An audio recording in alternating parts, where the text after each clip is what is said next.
Hey, what's up, y'all?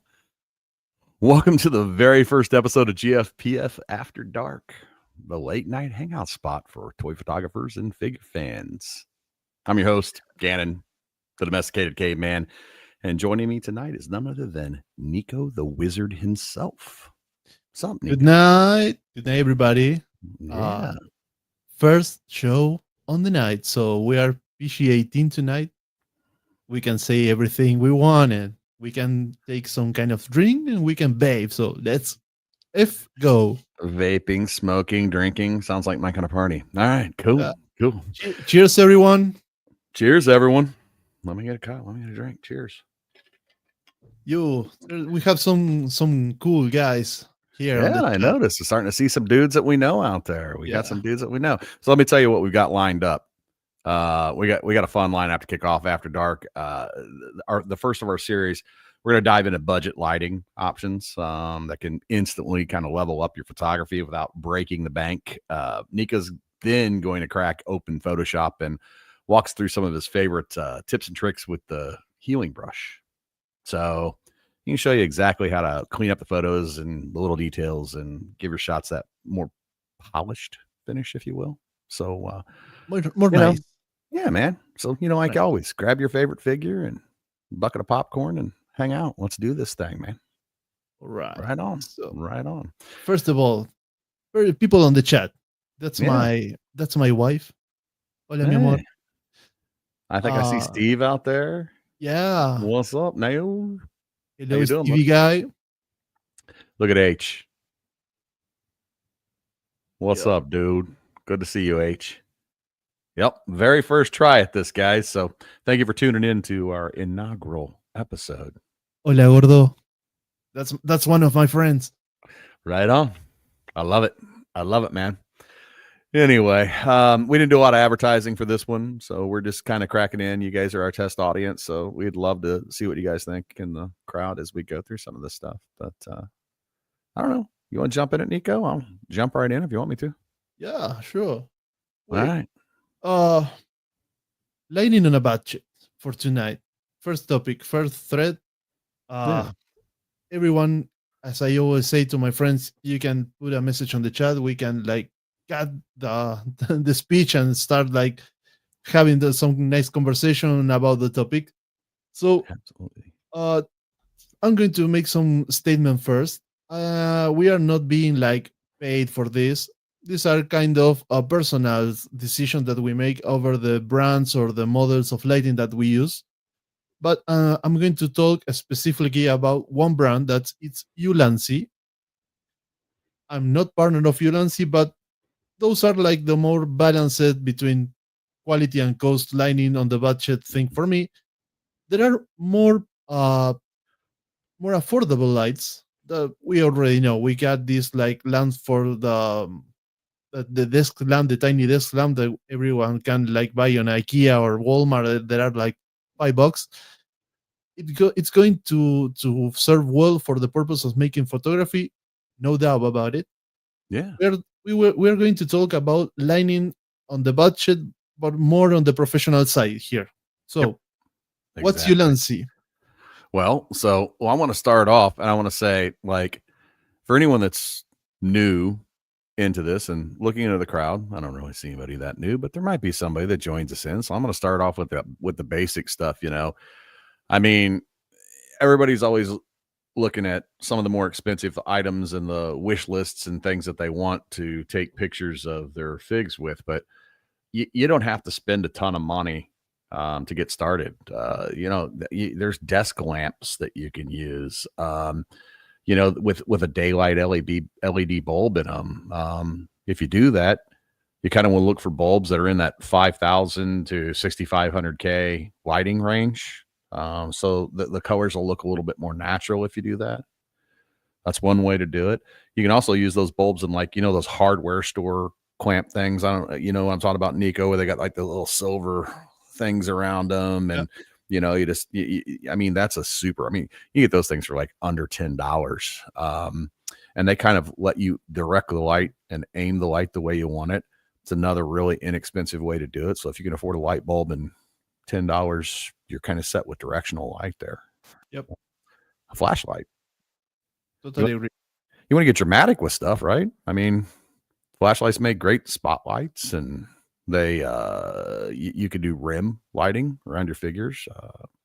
So if you do all those, use those kind of things, and a little bit of like a piece of white paper or a piece of white foam board or something, you've got a bouncing thing that Yep. you can do, and And if you use those baking papers that normally are used for put it under the cake when you put it on the oven for not sticking to the mold, you can make a diffuser. Like how expensive is the roll of that baking paper? Like $1, $2, and you got like 5 meters of paper. So yeah. Well, there's all kind like the pantyhose thing. There's like just sheets of notebook paper. I mean, there's so many different ways to diffuse light. You can get creative with that stuff. Sometimes I'll kind of just play around with really simple lighting techniques like that, just because it takes you back to the roots, man. Like you don't have to have fancy stuff to make it look good, but anyway, yeah. So we have a question here from Stevie Boy. Yeah. One of those guys that I didn't know until he joined to the group, and I'm amazed with that guy. It's such a nice guy, and it's I can say it's fucking awesome what he's doing with the toy photography. I can say it.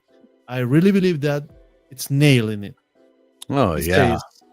Well, growth, right? It's all about growth, right? So you see guys that come in, and some guys just like immediately take to it, and Steve, he is one of those guys. Gundam.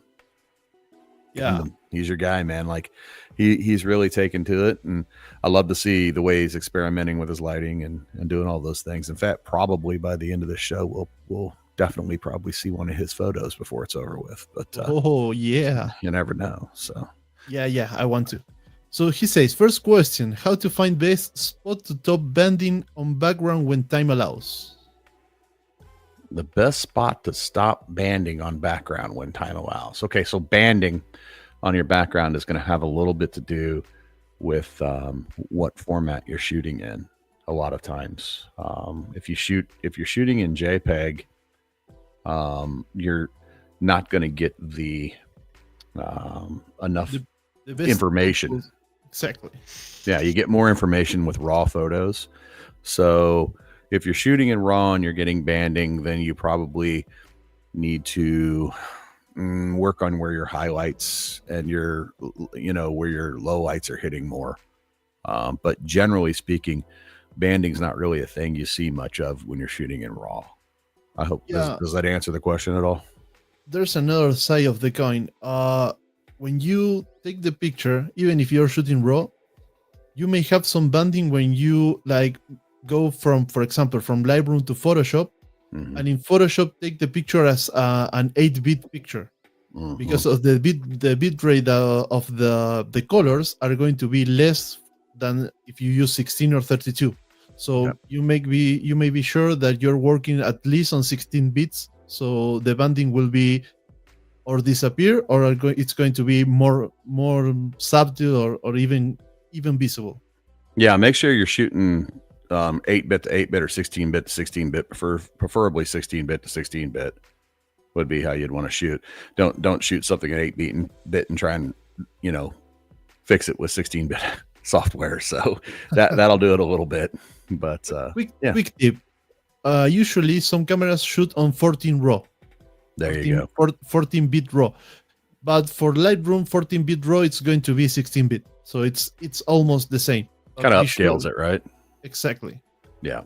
So, that one. And yes, light placement can sometimes affect that depending upon like what your reflection's looking like in the back. And if you're using a digital background, you have to be careful with that. Also, make sure that your focus point isn't too close to your digital background, or you'll get some of that also. If you hit just right on your digital background, it's going to look pixelated.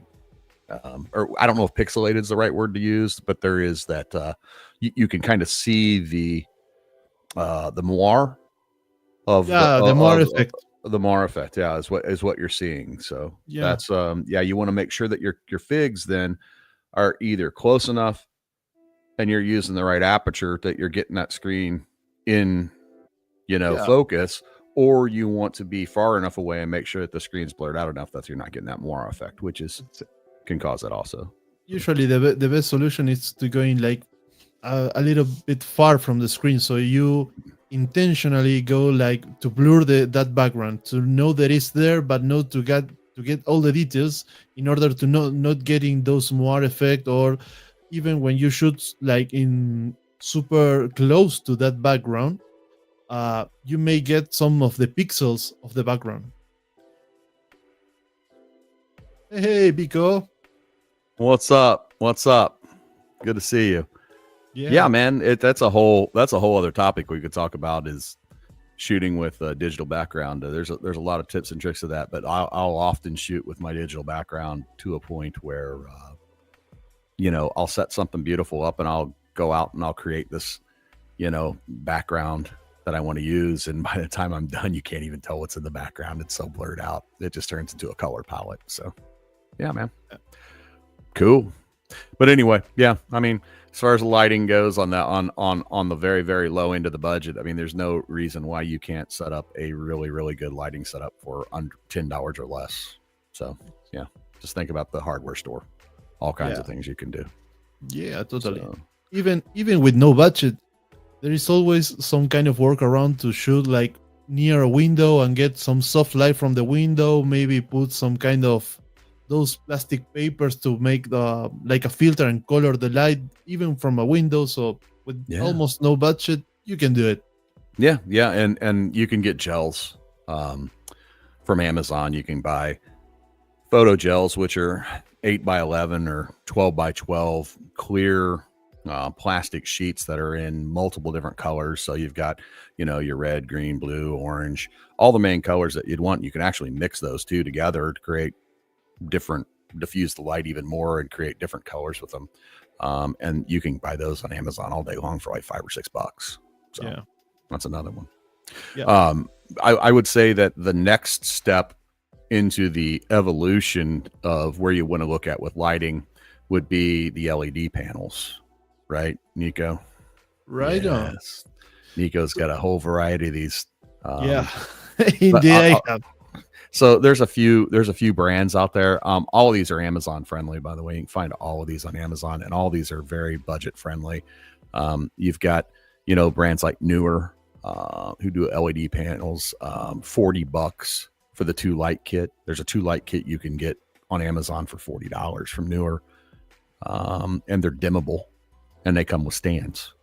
So I mean, you're just going to get the true white or the warm on those. You're not going to get RGB on those particular panels, but I mean, you're going to get all the light you need, and then you can use those gels if you want to in front of those. Yep. So First one, to go like direct into our main topic. yeah.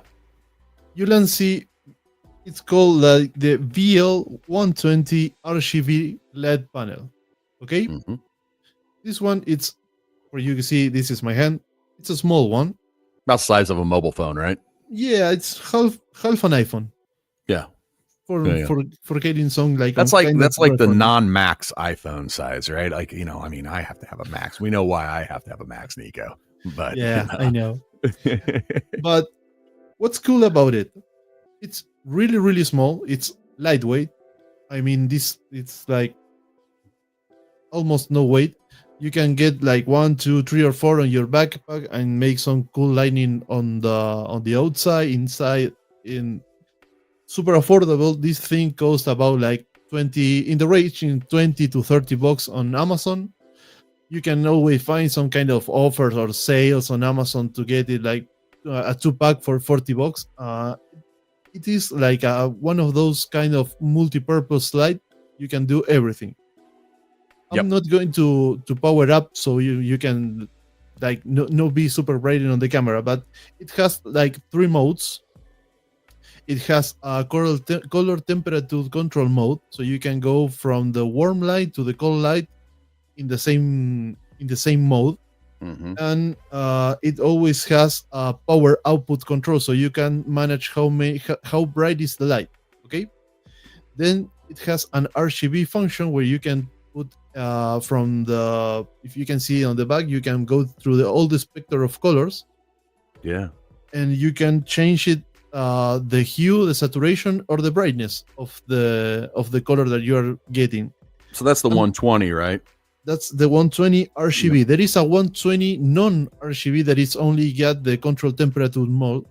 So you Mhm. can go from the warm light to the cool light, and it doesn't have colors. And the other thing that don't have that this one have, it's more for like filmmakers or more video guys. It has some effects. For example, it has like police lighting effects, fire truck, an ambulance. It has like a strobe or flash effect. Yep. Also has candle, has like TV when it's some kind of white that is blinking in different brightnesses. So for the people that's watching the video, you can light this person, and it's going to be like he's watching the TV. Yeah. So it's dimmable, right? So Dimmable. it's dimmable. And the other thing that's nice about those is they all come with the what is that, like the 1/4-inch screw? Yeah, it's a 1/4-inch thread on the basis, so you can attach to the Arca Swiss or some kind of mounting plate for the tripod, Mhm. or even those like super clamps or magic arms they are called. Then you Yep. can like put it on the top and fix it to a table, to a You can branch hot of a shoe them tree. too. They come with Yeah, hot shoes. So like yeah. you can actually hot shoe it into your camera, and like shooting video and stuff like Yeah. that. So One cool very, very thing, handy lights. one cool thing that for the 120, it came with this diffuser. Mm-hmm. So you can attach it. It's from like a rubber material, so it's flexible and it's super lightweight too. So you can attach it directly to the light, and you're going to have like a cool, more soft light with the same parameters. I mean, if you go into the RGB mode or to the CCT mode, you're going to have the exact same light but more soft, so you can be like with more not so harsh on the light and on the shadow. So Yeah, it's going to spread the be more, light a little bit more, make everything just feather a little bit better. And to answer your question, H, these aren't the magnetic ones, but they do make the magnetic ones. Yeah, 120s are not magnetic. No, so these are more, like I said, for the hot shoe or for the 1/4-inch mount. And then after that, I want to say that they do. So they also make a 119. I don't know if you've got one of those handy, but Yeah, we're going through. all right. So is the one. What do we got? A 119? You got a 119 handy? The next one, it's the smaller one. Oh, that's the 49. Yeah, this is Okay. also the VL49 RGB. I'm always saying the exact model because they have RGB and non-RGB models for the same light. Right. They are the same. They are non-RGB. It's obviously non-RGB and doesn't have any effects. Right. 49, it's more or less the same. A little. These are bit, very inexpensive too, if I remember right. This one is like $15. Yeah. 15 to $20. Even in some kind of sales, you got a 4-pack of this for 50. Yes. So it's quite cool.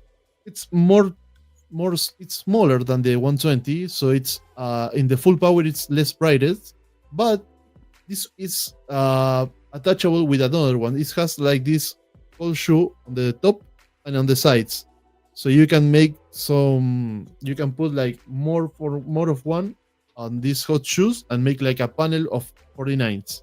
Yeah, right on. Yeah, that's cool. Also RGB. That's their most inexpensive light, right? Yeah, I think so. I think yes. For RGB especially, right? So there is one more smaller than this one. That is it has some special name for the LED. It's like Cove LED or something like that. Right. There is one LED with like a lens and a reflector inside. Oh, this one, that one it's a little bit cheaper, but I don't have any of those. Yeah, they are more for those like sun effect lighting. Gotcha. This like it has more a round shape with a more brightening on the spot on the center. they are cool for specific shots. These are more for general purposes. So Yeah. it Get also that has glow in the background. Give yeah the rim light a little bit. That kind of thing. yeah. And also this one has FX2. So for like videographers, the cool thing is this is it has a cold shoe mount built in, so you can attach it to a camera directly. You don't need like an extra accessory. Right on. Right on. And also has the quarter thread on the back on the base. Interesting. You Yep. see what Alexa says down there? What is saying? I'm curious about how to preserve the figures, protect them from dust, light, etc., and how to clean them so that the original colors of the figure are not lost. Interesting. Okay. Oh, this one, I know from where is he's coming with this question. Mm-hmm. This guy is, it was a guy I knew at the work, and now is one of my best friends in the world. Right on. And it's my fault. I'm going to confess, it's my fault he's starting to collect things. And maybe his wife is hating me because I say in Spanish, I say, with all my love for the English speaker, I call him fat guy. I say, fat guy, you need to start collecting Star Wars shit because you love it, I love it, so do it. I was like Palpatine saying, do it. So he started collecting things. It's my fault. Right on. And yeah, go on with the first part of the question. I know you certainly know how to protect figures. Well, I mean, the best way to protect them is to keep them out of sunlight. The regular, and obviously if they're sitting under like strong, I mean, I don't know if you guys have ever been in the office before and like, we've moved a few offices and you go to move your monitor and where your monitor stand was at, there's like a permanent like light stain on the desk, underneath the monitor that you were moving. But most people don't have those types of light in their house, which, I mean, just imagine if that's doing that to the table, what it's doing to us, but I don't even want to go there. But anyway, as long as those things aren't sitting, I don't burn mine under LEDs all day long either. Because, like if I want to show them off, I turn the LEDs on. If I want to look at them, I turn the LEDs on. But I just keep them in the shadows. Like, on a shelf, it's kind of a naturally shadowy place for those things. If they're close to a window where there's sunlight, I'd put a curtain on it if you're displaying them. But that's just the simple techniques. As far as dusting figures goes, man, that is a pain in the ass. And it always will be. I go like probably monthly. Like I dust once a month. And then, but I rotate it. So I do it weekly. But Gfpf After Dark, next episode is going to be cleaning on the budget. right, exactly. No, but like I start with one shelf one week and I clean that shelf. Then the next, because it's overwhelming to try to do it all at once if you've got a whole bunch of figures. So I just clean one shelf at a time. The next week I clean another shelf and I just rotate through them.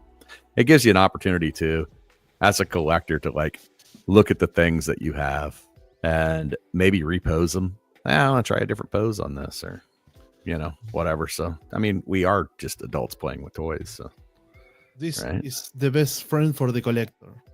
A cheap brush for painting.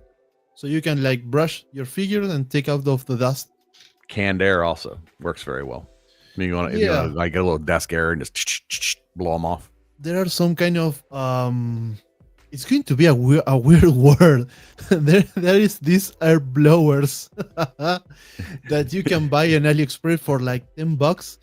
They are like hand vacuums, but on the opposite like thing. So you can like blow air into the figures, and you can like change the power, so it can be a super low breeze and take all the dust. I love it. H says, after our episode 2 brought to you by Swiffer Dusters. Right on, dude. You're not wrong, man. You're not wrong. I don't, and I've got a dog and he doesn't even come in my office, but like, I can imagine people with like cats and stuff like that. I'd lose my mind, man. Oh yeah. But anyway, for security purposes, I got my shelf with glass doors. So you got like a wooden side, so it never will have like direct sunlight. for the wooden side, and on the front it's a glass door, so the cat can go in there. Yep. That's the answer, Alexis.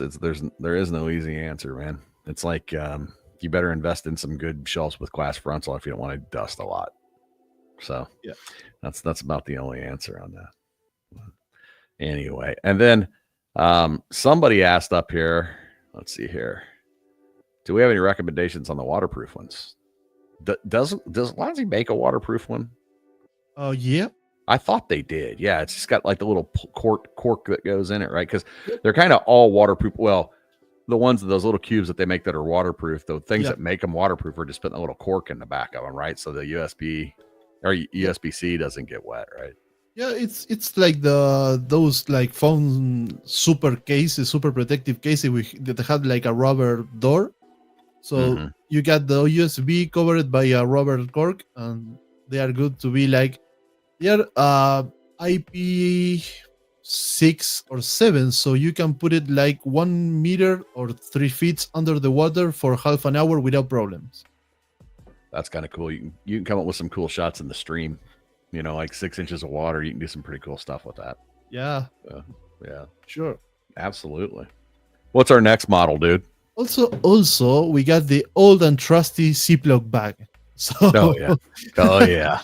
For budget photographer, you get a Ziploc. You put the line on the Ziploc, close it. Even if you're not sure, make a second Ziploc, and you go underwater. Yep. Double Ziploc bag those bad boys, and you can put them in anything you want to. Yeah. There are some kind of like branded. They're at the end of the day they are Ziplocs, but they are like branded like underwater waterproof super mega case for lining or camera or phone, that it has some kind of plastic seal over the Ziploc stuff, so you go like zipping the Ziploc and it has like a plastic clamp that goes over it. Yeah, but it's a freaking Ziploc. Hey, either way. Yep. So, the old Ziploc bags, baby. Can't go wrong. What's our next light, man? Yeah, next participant of the night. We have the 110. My favorite.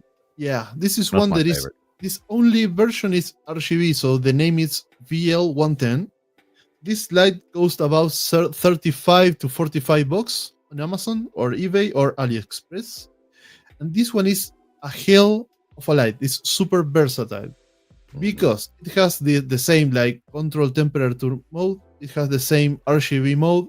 It has the effects, but also it's magnetic, and it has this kind of rubber segment, so you can attach it to any metal surface without having like scratches on the light. It has the quarter thread, but also it has a function that you can like attach. If you have two of these lights, you can attach one to another. It has like I'm going to enter into some badlands. I know. It has like a male and a female side of the light. So those go into each other. Yeah. So you funny how that works. You put it like this. It's like out face, and you twist it, and it has a lock. So you can, if you don't take this like button and press it, it won't be separated. So you can attach one light to another and make like a very large strip of light. And on the good side is you can make a super large light. The bad, between quotes, bad side, it's you got to manage each light separately from the other one. You cannot like be like I turn on one and all the strip goes like on. You got to turn on each individual light. So rumor has it that those are going to be all Wi-Fi controlled in their next model. So then you'd be able to just turn them on and control them all. Yep. They have for another uses, they have like the possibility to make like a very tiny open hole there. Yeah. You can throw like a tiny thread over there and tie it to be hanging from the trees, from ceiling, and from everywhere. So super versatile light. Obviously, you can put it like stand it on the table. You can put it lying on the table. It has this like facet and with reds from I don't know how to say. This is like you have three faces. They are not curves, so you can put it like in angles when you put it on the lying on the table. Yeah, makes sense. Yep, my favorite light of the bunch. That one right there.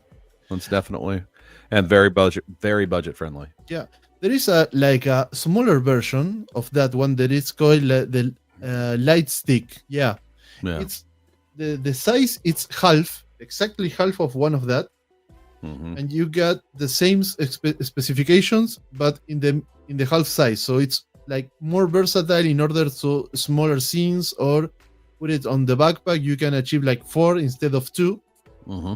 and they are also magnetic on the top. So instead of having this system when you can lock the one light with the other with a like physical lock, it's magnetic. You put it and it stays fixed to the other light.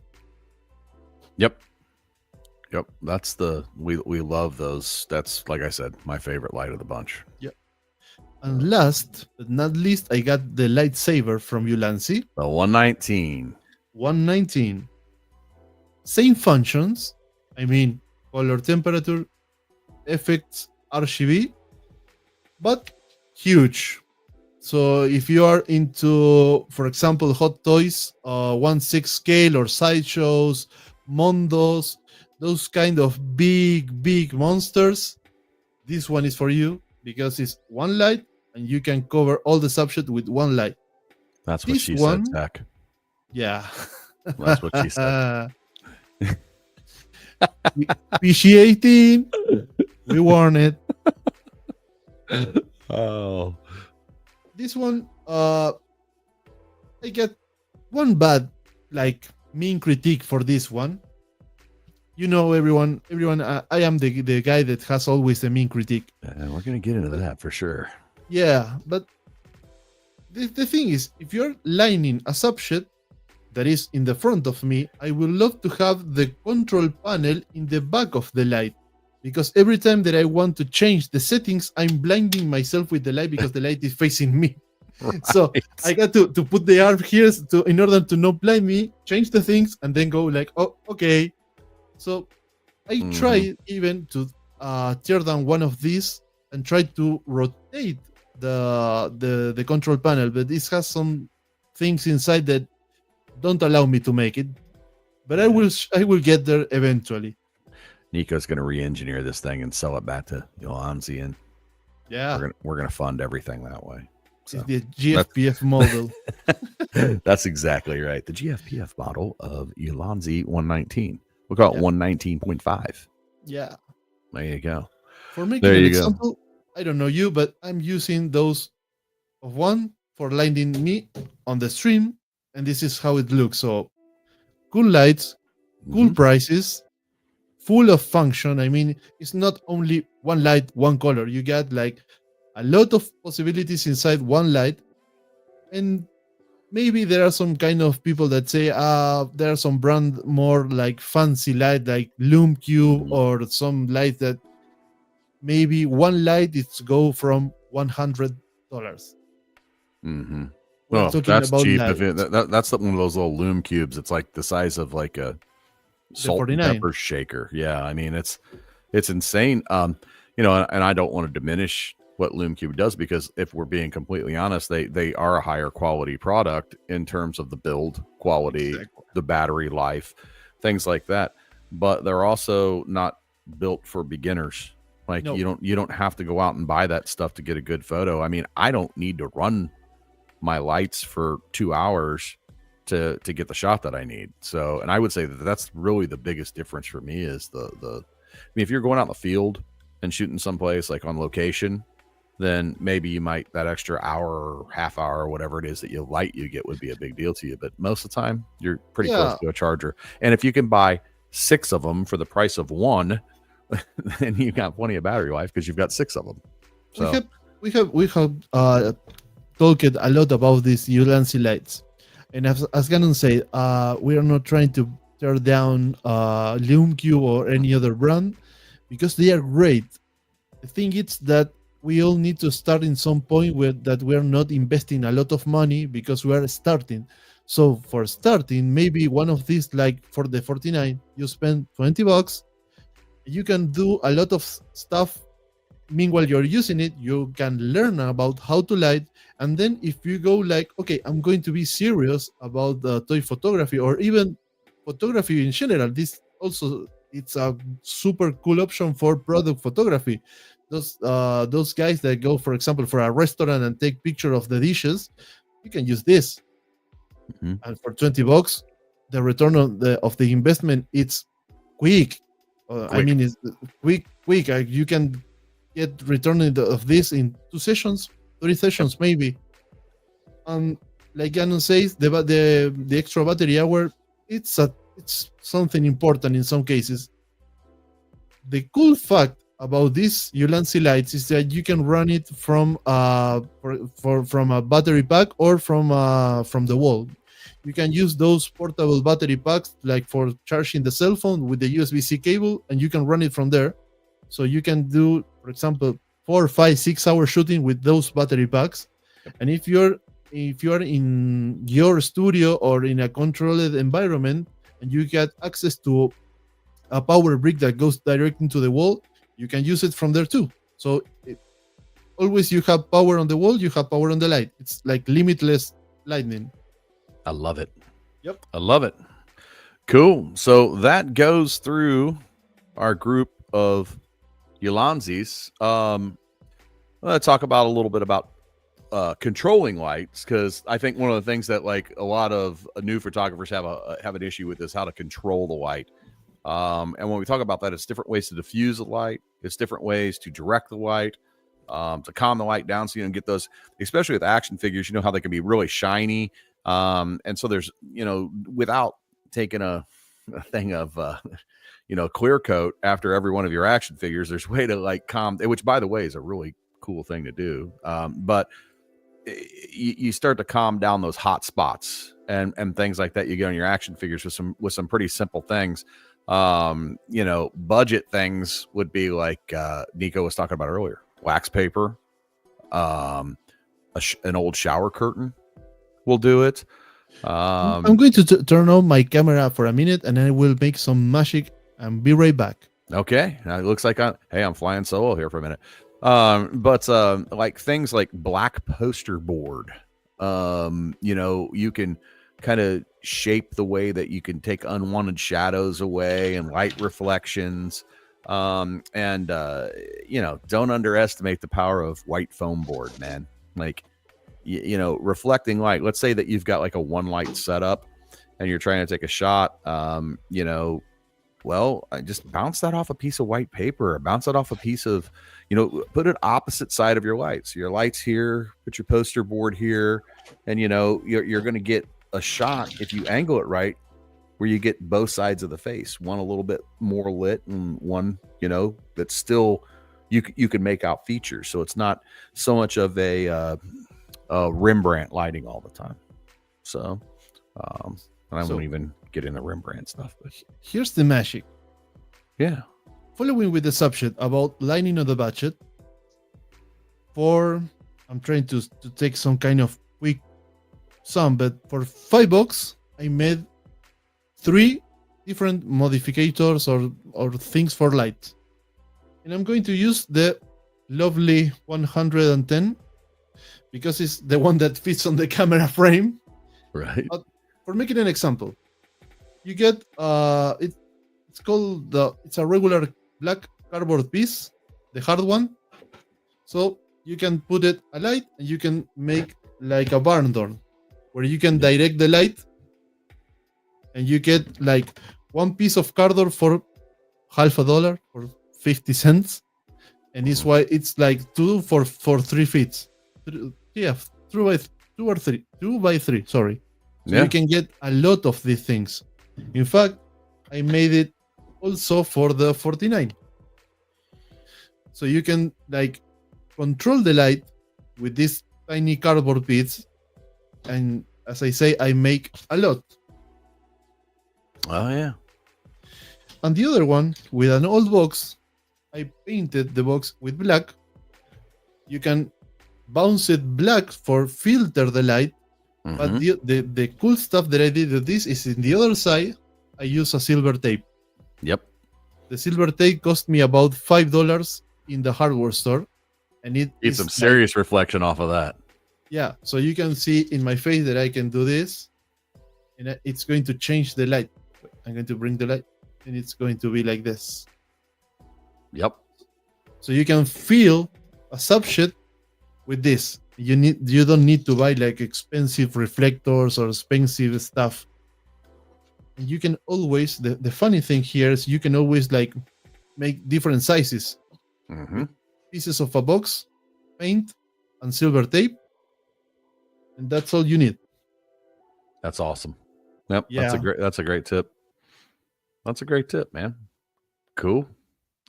So, anybody in the crowd have any questions or things that you want to know about lighting, or anything we can help out with? Yeah. If not, I don't know. I think we're gonna say, hey, budget lighting. Go look at the Luanzi things on Amazon. They get 2 thumbs up. I would definitely say that it's worth your worth your time to check out. Especially if you're just getting started. Don't go spend a bunch of money on all that bullshit you don't need. Yeah. Like, just do what you just get stuff that you need to get started, and spend the money on action figures, man. Spend the money on like upgrading your camera lens or something like that, because half the time people are shooting with things that like I would be way more concerned about what apparatus I was using to take my photos with rather than what light I was using when I was first starting, because you can get much more improvement with a new lens or a new camera or something like that rather than throwing a expensive light on it. You don't need to do that. So Yeah. that's the moral of the story. Yeah. That's I the moral think of the story. the first like 2 steps, it's defining with what are you going to take the picture. We talked the other day on our main show on Thursday. You got like 2 kind of guys. You got the phone guy and you had the DSLR or mirrorless guy. Yep. Once you define what side are you, and you always can go from one to another and go backwards. The second thing is how are you going to illuminate your subject? Yep. And I think maybe it's a cross environmental thing. You can shoot with whatever you want. Yep. But the lighting is the lighting, and sometimes taking your lighting to the next step will improve everything on your picture. Mm-hmm. Even if you're taking with cell phones, with camera, or even there, I know some guys that use those action cameras to take toy photography. Yeah. Because they main toy photography is underwater. So the guys use a lot of like GoPros and the other one, the DJI cameras, action cameras, and they use the underwater lights because it's the only thing that they can use without spending like $5,000 in those Ikelite submarine cases for cameras, which is ridiculous. But anyway, I don't even get me started. You need to be doing something for a living to buy those kinds of things. I mean, like, that's crazy. But I think Nico's right. I mean, no matter what you're shooting with, good lighting is going to set it up.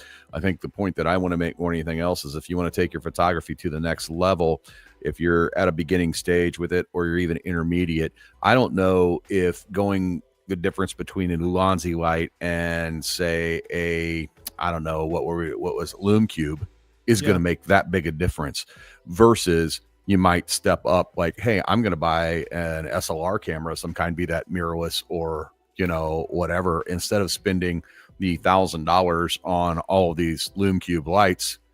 The Hanzi are fine. Go spend $1,000 on a lens and a camera. You know what I mean? Like go down to the refurb shop down the street, the camera store, and find yourself, a nice Canon or Nikon or Sony to shoot with, and a lens to go with it, and that'll improve your photo way more than switching between an Ulanzi light and a Lume Cube light will. Yeah. I think, at least from speaking from my experience, there are like 2, maybe 3 major shams when talking about lighting.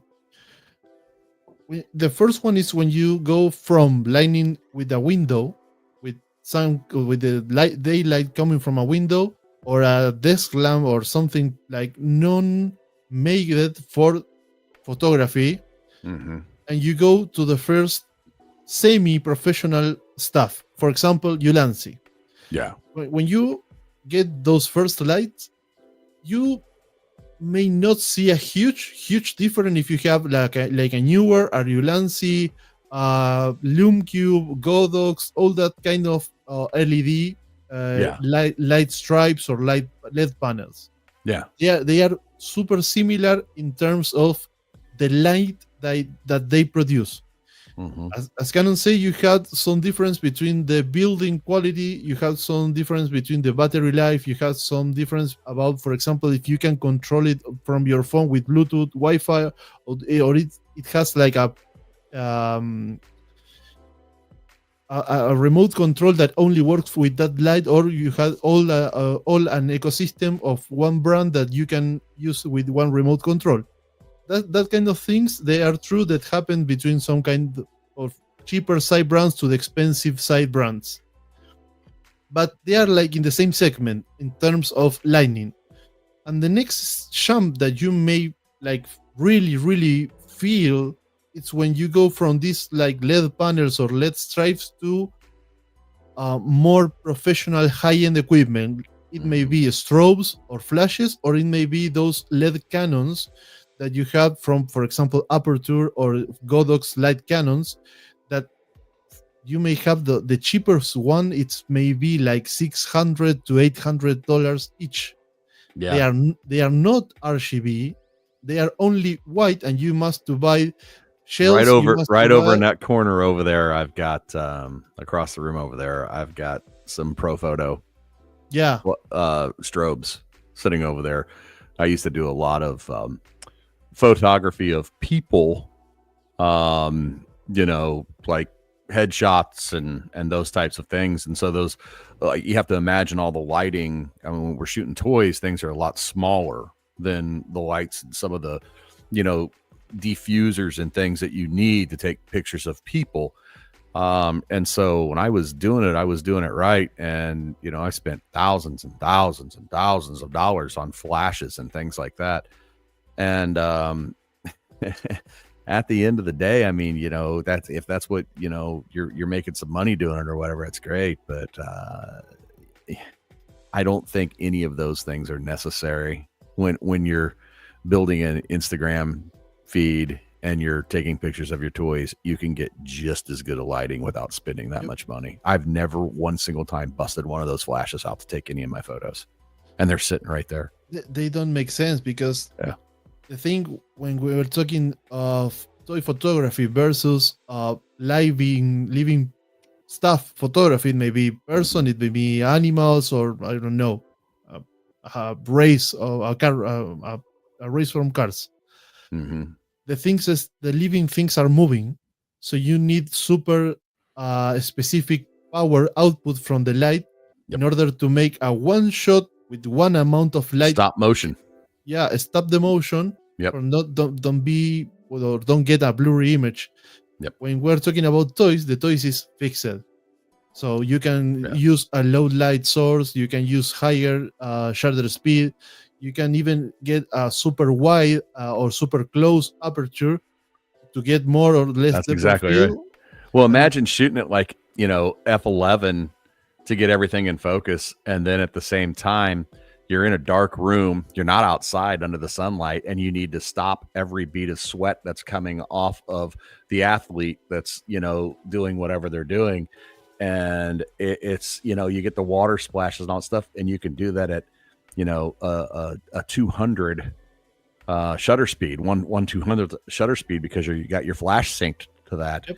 And that's getting pretty technical, but I mean, like, that's how you stop motion with, without having to be outside and, have your shutter speed at 3,500 or whatever. You got to be able to shoot inside. And if you're going to shoot inside and you want to shoot something and slow it down, it's got to be done with flash. But that's the thing you don't need with action figures, because they're not moving. They're not going anywhere. Exactly.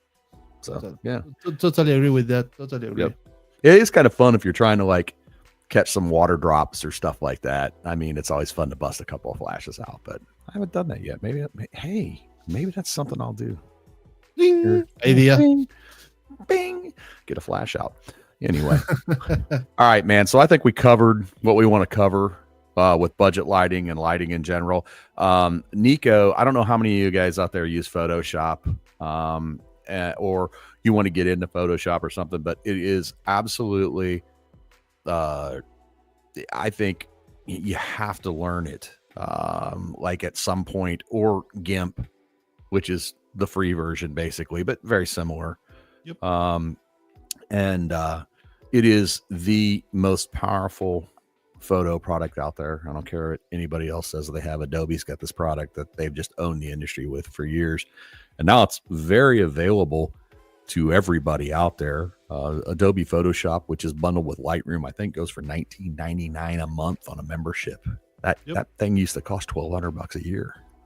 So very affordable. So I'm gonna let Nico bust into this. He's gonna show everybody how to use the some of the healing brushes in Photoshop, which is basic stuff and good for everyone to know. So yeah, we're going through a 5 minutes tutorial.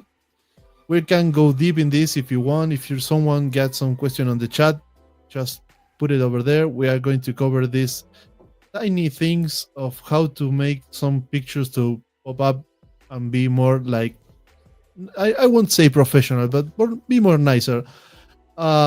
During this show, we're going to take some kind of tutorials for 5 minutes and try to improve the photography.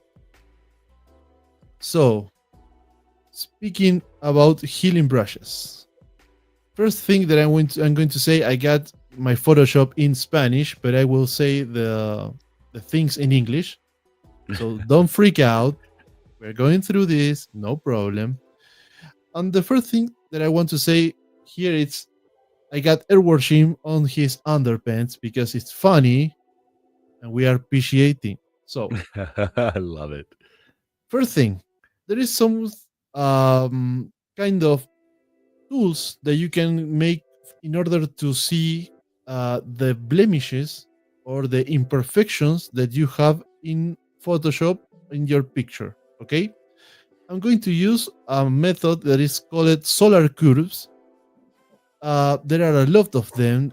Maybe you can find it on YouTube tutorials, but I think that this is like the most easy to achieve, and it brings a super cool result on terms of ease of use. Okay, how do you make a solar curve? It's quite easy. The only thing that you get to make it's a curves adjustment layer, and then over the RGB section, you got to go into the red channel and make the curve go like this form of sinusoid. Okay, so you put the first node in the top part and you can move it up and down, but the most or the best result is put it on the up, the first one. You go and take the second node to down below. The third one is all the way up, and the fourth is all the way down again. So you get these up and down things, and you repeat the exact same process on the green channel, and on the blue one. Okay. Once you get this done in the 3 channels, you don't have to change nothing on the main channel or the alpha channel. You can turn this on, and you will get this.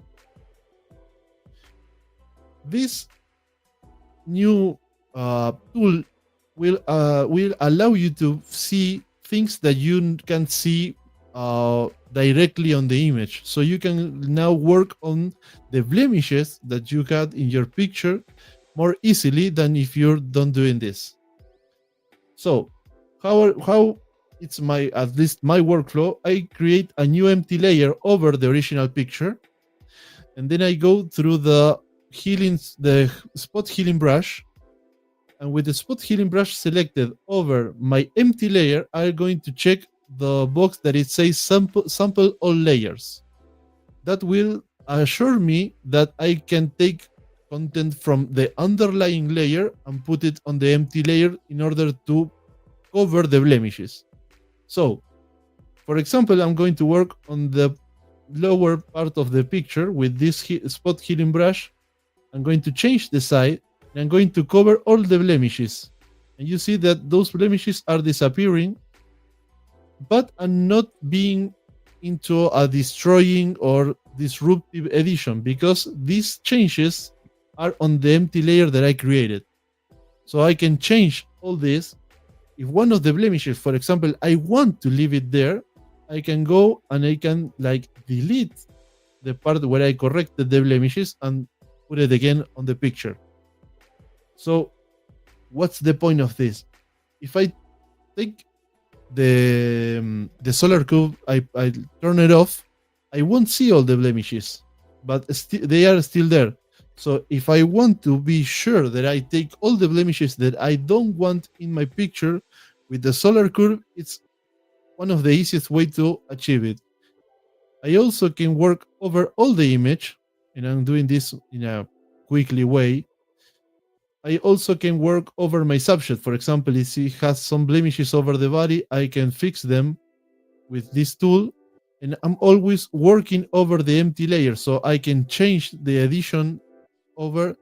I can change, make some steps backward in my edition in order to say, for example, okay, maybe I take something over the image that I don't want it to like cover, and I can delete that part. So that's the way that I usually works on my edition in order to take away all the blemishes or imperfections on the figure that I can take on the picture.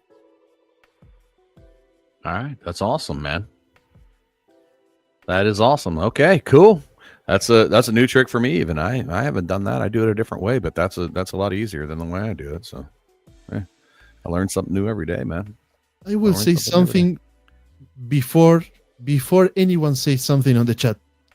There is no right or wrong way of doing these things. There are ways that maybe are easier for you or harder for you. There are ways that are more complicated. There are ways that are more simple, but there is no right or wrong. So that was something that I want to really, really make clear, because some people will say, oh, I do it this other way because it's better. Or because the way you're doing it, it's wrong. I don't think it's wrong. Maybe your work, the way that you do it, it's better for you. Cool. So I got an idea. Since we've got some of our favorite people here, why don't we pull up the Gfpf main page? I'm going to go off the reservation here. Let's pull up the Gfpf page and start looking at some photos. I'm talking about some photos. You want to do that? Oh, yeah. No, we're not critiquing. We're just going to look over some photos and go through them. Hey, H, why don't you drop a line in the main chat and let everybody know that we're looking at photos from the stream right now? If you're still out there.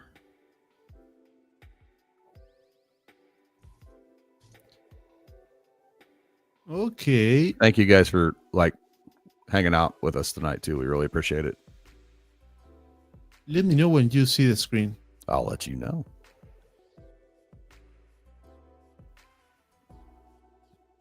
Okay, there we are. All right. Let's go for it. Let's go for it, man. So, yeah, we can pull these things up in a larger view. It'd be awesome.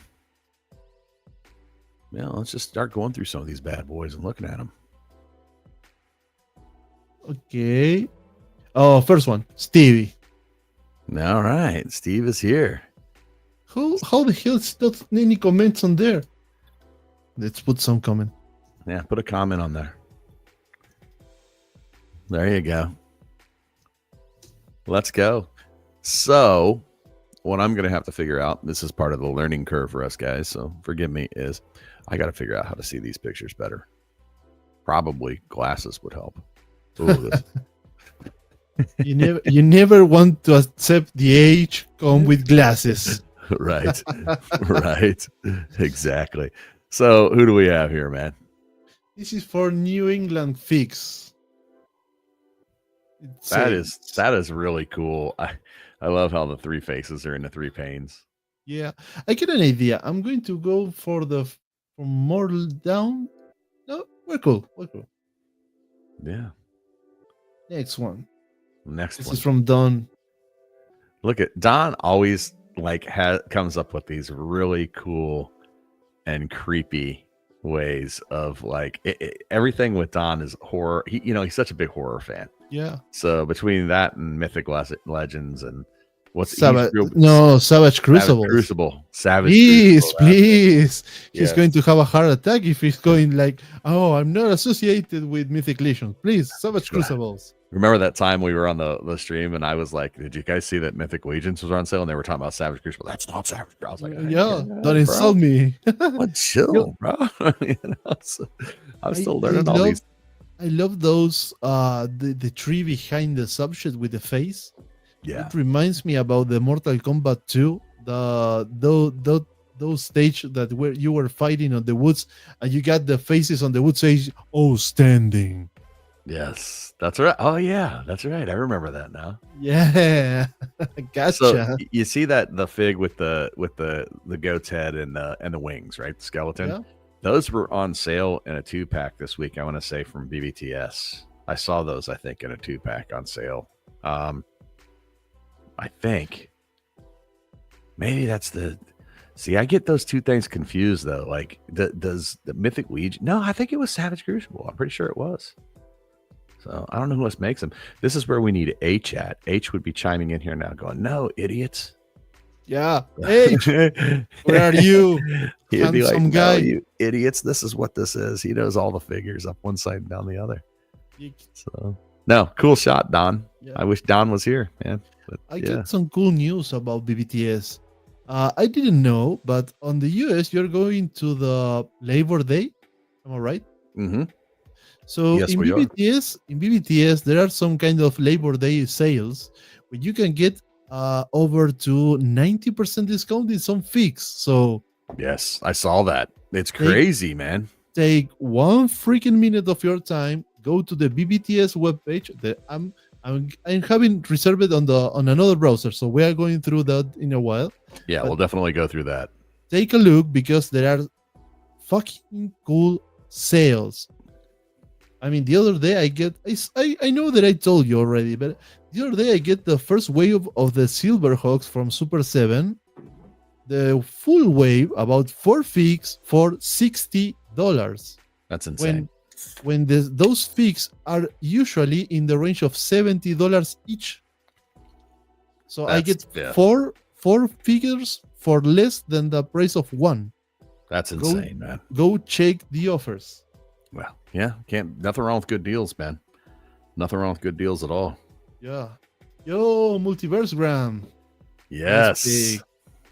Yes. This is I'm learning more and more about this with Rin, being a part of the group and all that stuff. It's like and of course K, but the Batman who laughs, right? I was about to say, the guy that is missed here on this chat room, it's K saying, "Oh, that's the Batman who laughs," because I think that I know for sure that it's not his favorite one, because, well, I'm not going to throw him to the walls. I know his favorite figure. It's not the Batman who laughs, but the Batman who laughs may be his second favorite figure. Yeah. It's a cool figure, no doubt about it. That is definitely a cool figure. Yeah. But those Robins are creepy as shit, dude. Like, yeah. God, man. You know me, man. That stuff gives me nightmares. I'm kind of a wimp. I don't sleep. Robin is after me. Yes, Robin is after me. No, but that's a cool pic. Very cool picture. Yes, absolutely. Right on. So, and hero collections. 3 different forms of the Dark Knight. Well, I don't know if that Dark Knight's the wrong thing to say. I'm not familiar with the silver one.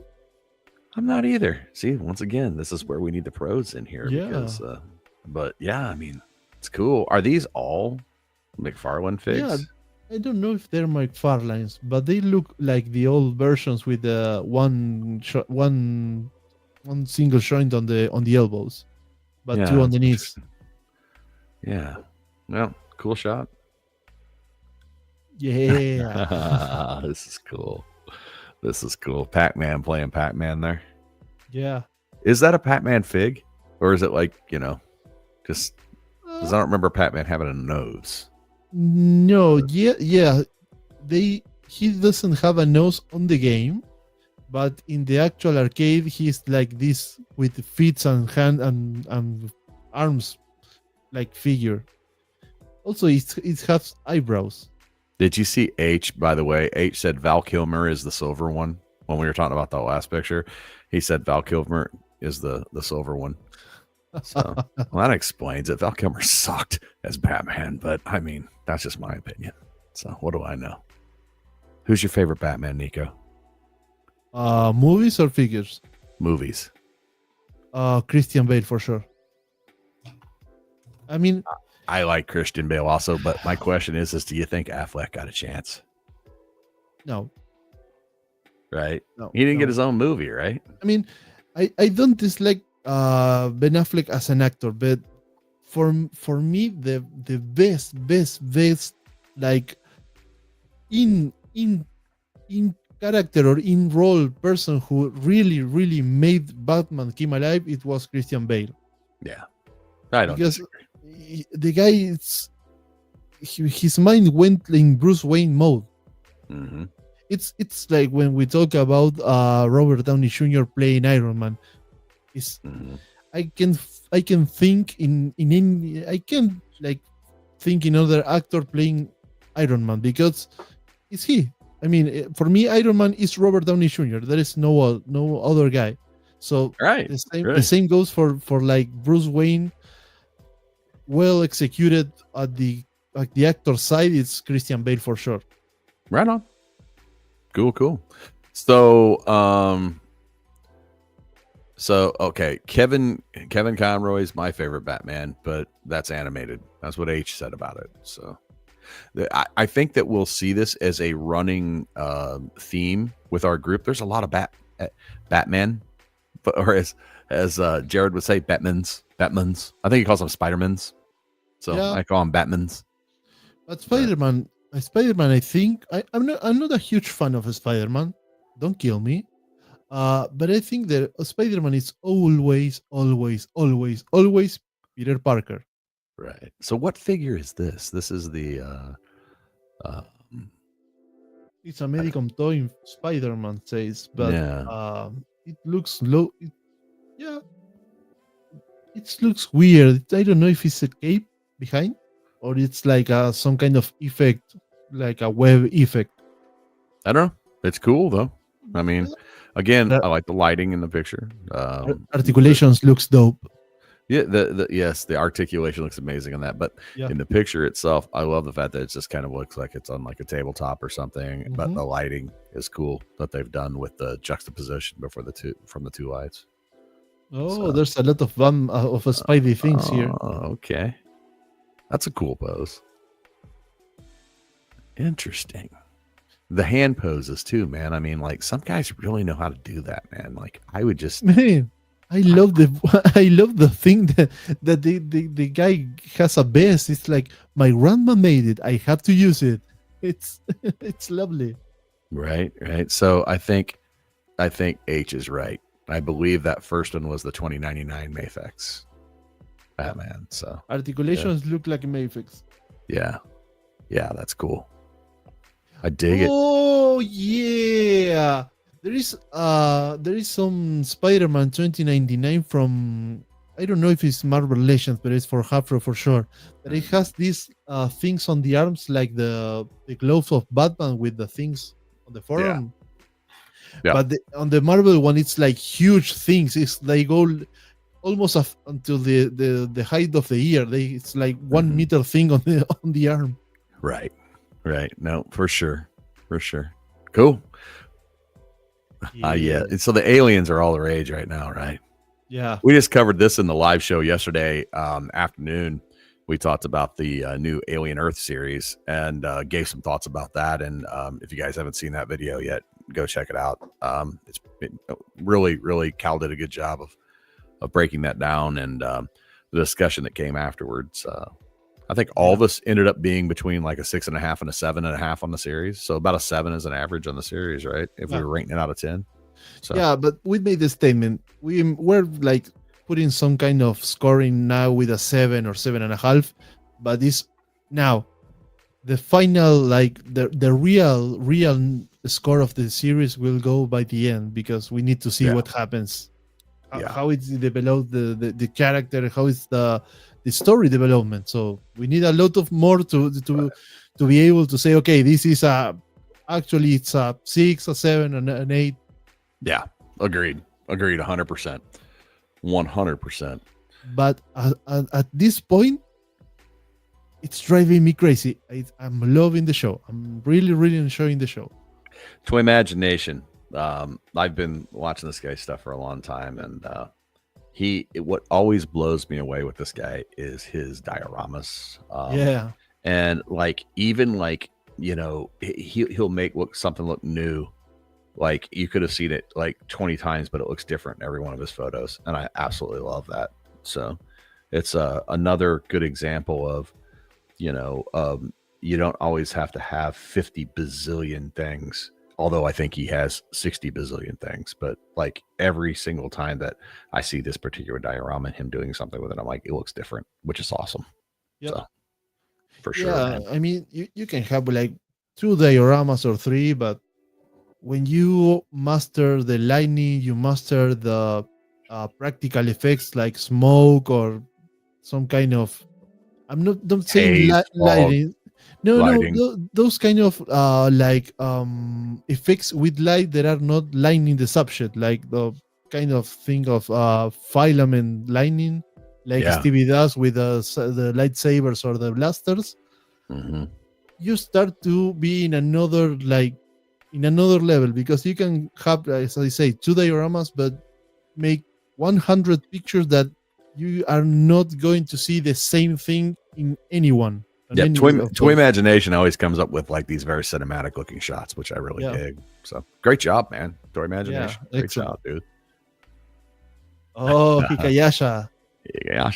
I mean, seriously, I ran into this guy like the first time I saw his shots was probably, I don't know, 6 or 7 months ago. And it is the care and effort that they take, that he, with his dioramas, is insane. Like all of these tiny, tiny little buildings and the people and everything, just the scale looks so good. It always looks real to me, like almost real. So I can be rude with this. I drive myself crazy, but crazy, sometimes trying to get some kind of cool like scene with 112 or 110 figures, and it drives me nuts because I can't. And this guy made these pieces of art with these tiny things. $3 cars and 99-cent figures. And he makes it look like, who's not worried about tariffs? This guy. No. You know what I mean? Danger. Like, we're not talking about tariff. Right. No, yeah. But I mean, seriously, it's just amazing the amount of work that goes into this. And like, I love how he uses that. There's a certain type of, what's it called, Nico, where you have that thin line of in focus, but it makes it look kind of real, even though it's toys. There's a type of photography. I'm trying to remember what it's called. It's from when it's a name in Spanish. In Spanish, it's like maqueta. When you say the, I can't find the word in English, but it's like it's a synonym of diorama. It's like maquette effect or like toy effect view. Yeah, exactly. They actually used to make some filters that did a shitty job of this, but he does it the right way. But also, you can achieve it with tilt shift lenses. Tilt shift. That's exactly what I was talking about. We call it tilt shift. And so I would be really curious as to what he's using for a lens on these photos, because it's done with that very tilt shift like perspective on them, which helps the realism on them immensely. I don't think so. Which is crazy because it goes the opposite direction. Because the tilt shift in real life makes everything look like cartoons. Yeah, I'm not going to enter into a critique thing. No, more in an analytic thing or technical analysis. If you get like one line of focus, you get those cars are perpendicular. Yep. Right.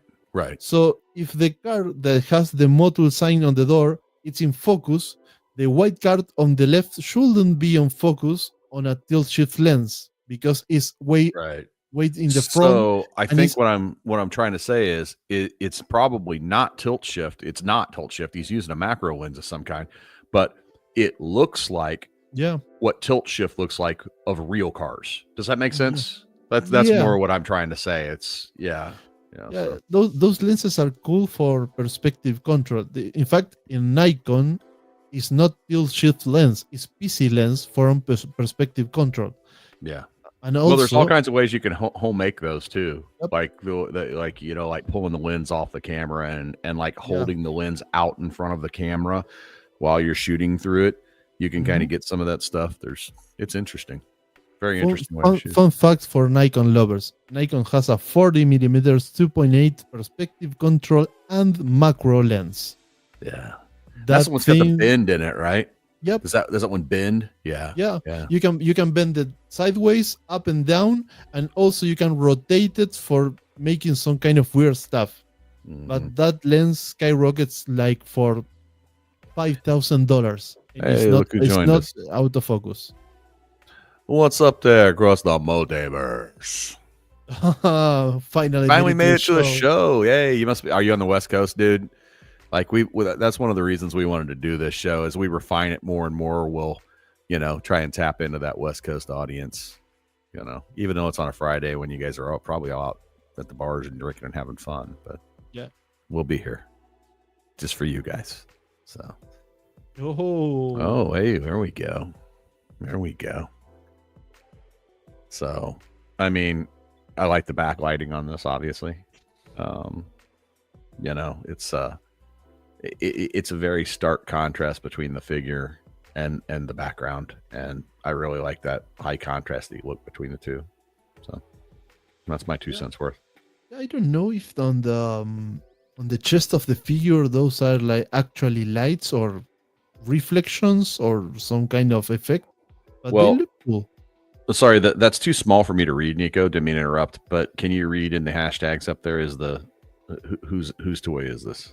Mesco. It's a cable Mezca. from Mesco. Yep. Might be real lights. You say? Okay. Yeah, might be. I mean, like the figure may be lit internally. Yeah, you're right. I mean, for sure, Mescos has some. Okay, we have our expert Asian H on the background. Hey, there are more lights. It's built onto the figure on the keyboard shot RDI. All right. See, this is why H has got to get better so we can have him on the show and he can correct us on all these things. You fat guy, come over here. That's the Mezco cable. Yep. All right. Cool. Cool. I love it. Oh yeah. Yes. Little Dragon Ball action, huh? Yeah. Big fan of Dragon Ball. So yeah. I don't care about nothing. Yeah.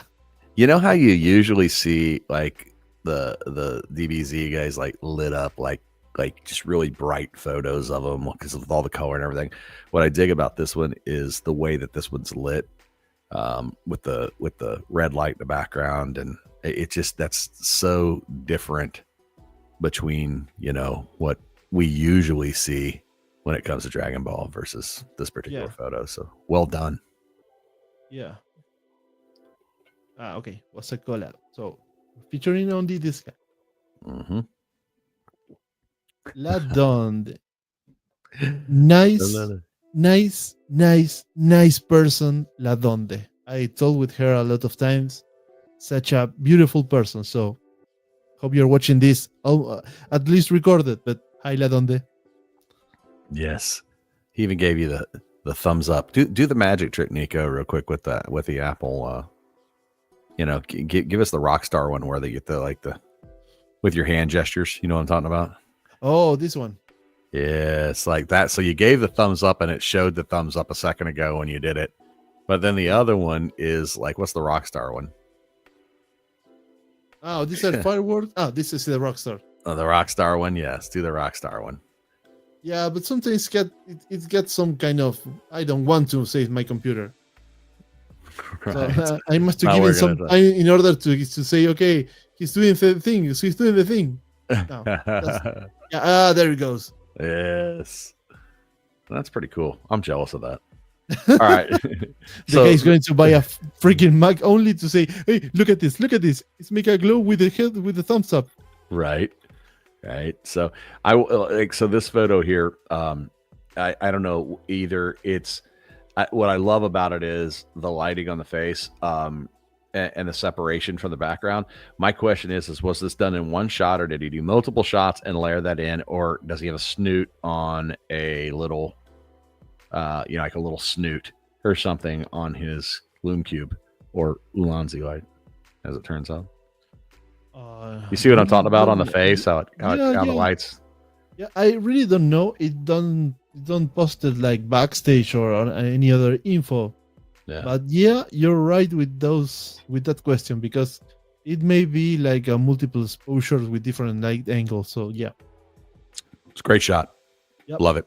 Absolutely. So much talent in this group, man. So much talent. Oh, Ben. This was on Sir Dork's show Yep. today. Sir Dork actually picked Ben for a top 10 spot on this. So Ben's had top 10 2 days in a row. He was on Gfpf and on Jared's show today. I'm going to change his name. It's going to be Mighty Ben. Mighty Ben. Mighty Ben. Now it's our Mighty Ben. Well, check out the pose. Wait. Yeah. Love you, Ben. Yes. It worked. It worked. So the pose on Ben shot was great. The walking pose, but cool. Yo. Wow. I've been seeing more and more of this fig. Yep. I believe this one came out on the SDDC this year, right? I believe so. Yeah. So, very cool. I like what they did with the background here, and it's just fanciful. Like there's no rhyme or reason. It's just pretty. So, I dig it. Yeah. Hand posing. There it is. Man, I suck at that. I wish I was better at hand posing. I think it's because my hands are ugly or something. I don't know. I always got dirt under my fingernails for doing stuff. I get an idea. I got a freaking idea. Mm-hmm. You can hire your wife and say, "Yo, came here. Put your hands like this. Put your pretty hands like that, and get this figure on your hand. You just go and do your thing of taking pictures." She does have dainty little girly hands. I'll give her that, and her nails are always nice. But yep, whatever makes her happy. Cool thing. I'm going to throw my wife to the wolves in this one. Okay. My wife used to get his nail done with a friend of the family, like a nephew of ours, that she makes some freaking cool things on the nails. It's not just polish or color. She makes designs on the nails. Like, for example, when we get married on their wedding, she has on the nails, she has like Han Solo and Leia stuff on the nails. Like one nail says "I love you," the other nail says "I know." Yeah, that's great. Yeah, I get. Is she as big a nerd as you are?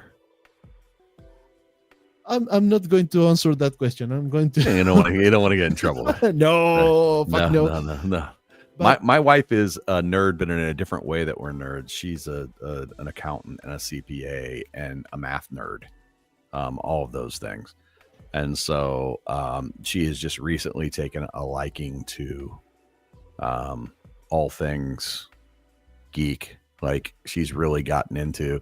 First off, she knows way more about figs than any person that doesn't collect should ever know, because she pays attention to. She's a big Robo fan. She likes Jared. She likes the David over at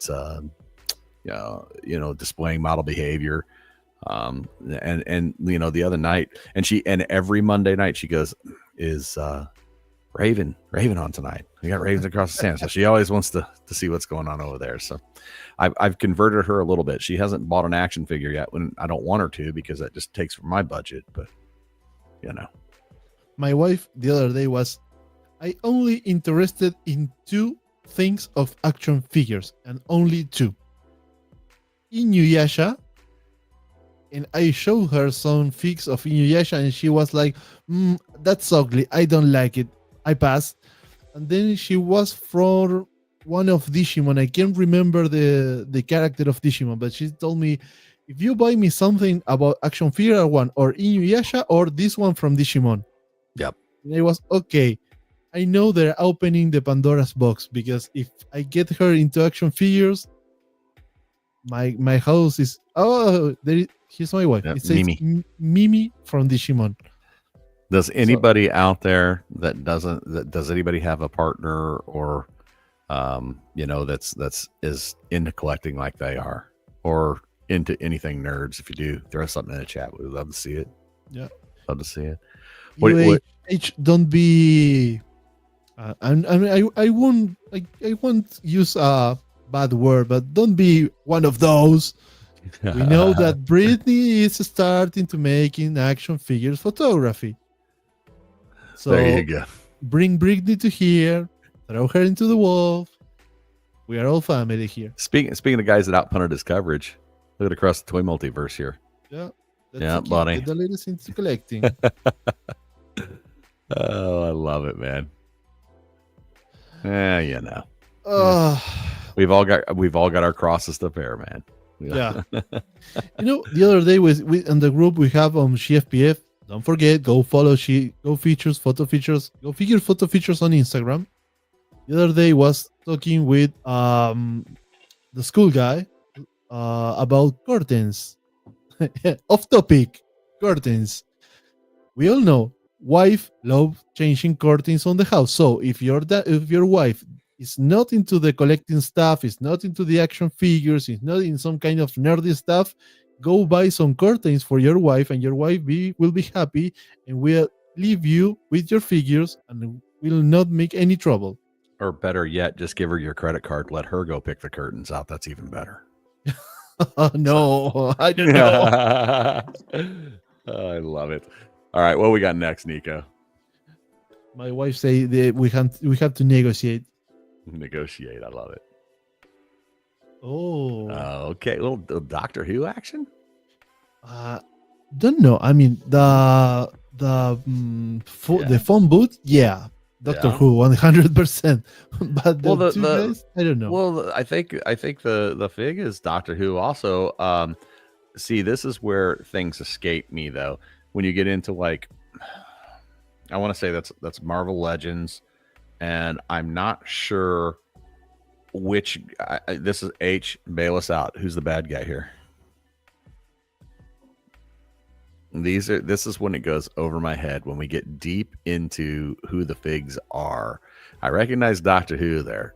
Yeah, but that's artists and all that good stuff. But it doesn't seem to be a Marvel Legends. At least not for the new ones. I'm talking about the articulations. Oh yeah. So this is just when I thought a photo was coming up where I was going to finally show off my nerdom with Doctor Who. Then they throw this guy into it. I'm like, who the hell is that guy?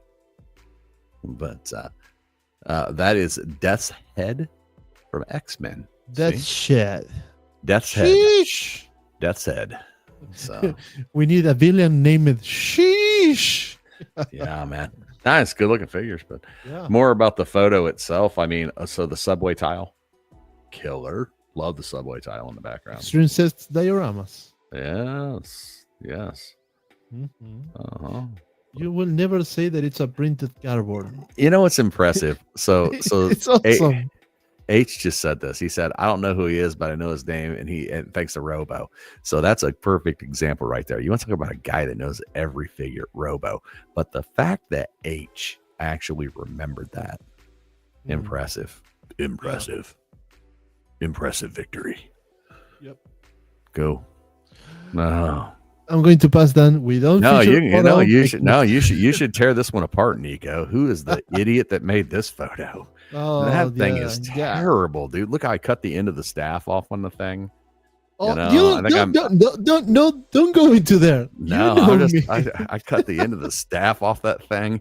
It's terrible, man. I think the book looks like it's just hanging there. I mean, who the hell takes a book and put it on a chain? I know, right? I mean, I don't know. Oh man, bad shot. Anyway, bad shot. This was my shot, by the way, guys. Sorry. Yep. That's why we're tearing it apart right now. That's the only rule we have. If it's our own photo, we get to tear it apart. So. Yeah, Stubbs, buddy. I love Stubbs, man. Stubbs is the best. So I think that this the dumpster and the garbage can, I think, come from a wrestling set, if I remember right. H will tell me if I'm wrong, but I think that's where they come from. But Stubbs, I want to say, made these little bags and all that stuff. And then Yeah, sure. this is one of the NECA figures, right? For the little costume wearing guys, the Yeah. kids that are which are creepy as shit, by the way. Yeah. When It's they're like, in what do you collect? I collect tiny figures of kids wearing masks of horror movies, and they are freaking shit. It's good. they scare me more than Chucky does, man. The kids in Yeah. the costumes scare me more than Chucky does. But anyway, at least Chucky, I feel like I could kick him across the room, but I don't know. Those other kids are a little bit bigger. Yeah. Anyway, great shot, Stubbs, as Yeah. always, man.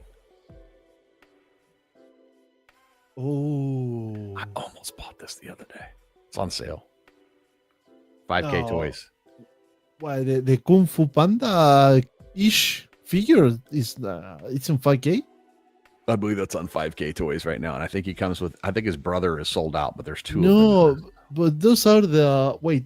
I got the name. I got the name. It's oh, I lost it. They are called Furai something. The one. This is the two So with the pandas. foray, The Furai, yeah. yeah, they on 5K toys. I'm pretty sure that this very figure is on sale right now. Yo, it's got those figures got a huge like history behind them. I mean, those pandas. Can I go into there, or I'm wasting time? No, I was gonna say, you should go out to 5K toys right now. Can you get another tab with 5K toys on there? Yo, I don't know. What? Let's pull one up real quick, because I mean, there's some. We need to show the peeps the stuff that's for sale right now out there, and because I'm pretty sure those are out there. Oh wait, let me get the 5K toy that I have it over there, and it's 5K toys. Yep. Yeah. I've been paying a little bit of attention to like sale items and. Okay, where it is? Okay. Oh, I got to stop the share. Wait. You don't gotta stop the share, do you? Yeah, I get to stop because I have it in another browser. Oh, okay. Well, there it is. 5K there toys. It is. All right, so 5K toys. I think, and of course, those are tiny. Nobody's gonna be able to read that, but I think if you look through there, working on it. Wait, give me 1 second. There it is. All right, there we go. So it's not the first, although those guys are cool too. The Fight for Glory guys are on sale. And also the Maestro Union was Furai Planet. Yep. 78 bucks for the two. Honey, stop watching this. I'm not going to buy them. Stop watching this, honey. Yeah, no matter what. But yeah, there's crazy sales going on right now. Did you see also there on the Centurions, the studio fight? I bought the Demon Brothers, both of the Santa Claus Demon Brothers. No way. But yes, they're all these are like on super sale right now. I think those are selling for $30 a piece. I want to say they went for 80 originally. 5 but yes, figures bundle. I'm going. Did you watch The Office? The show The Office with both versions. Okay, when the guy goes screaming like bankruptcy. My god. Yeah, but these those are really cool. There's so much good stuff on sale right now out there. But I mean, where you can really pick up some deals. Yep. It may be Toys Metaverse. May be where those run, but I know I saw them. For everyone here, if you don't get one of those bikers made from if you don't have one of those bikers made from Mars, go get one right now. They are awesome. And they're cheap right now on sale right there. Very, very inexpensive. Do not buy that Freeze action figure though. By JM Toys. This like Sub-Zero-ish thing. Yeah, don't buy that. Why not? I think that was Jared's worst review ever of like any figure. Oh yeah, I watched it. Yep. Yeah. Yep. Oh my god. So that's the featured stock. This These are is the things that are just all in stock right now. So these are regular price on things. this one, the 2-pack from the it's a Playcraft Toys 112 Zombie Slim Zombie Fat Action figure. It's from that movie when the guy gets his friend. It's a zombie, Yes. and he put it like in the garage playing PlayStation. I think Rin has those. I saw a picture from Rin with those. That was really good. So Yeah. I'm pretty sure he has those. Oh man, they have like awesome sales here. Yeah. I'm Yeah, going to check this page end to end. So this one, but I was under the sale items. I didn't see them on this page, so it may be Toys Metaverse. But I'm scanning through there with my eyes, and I could have swore it was on this page.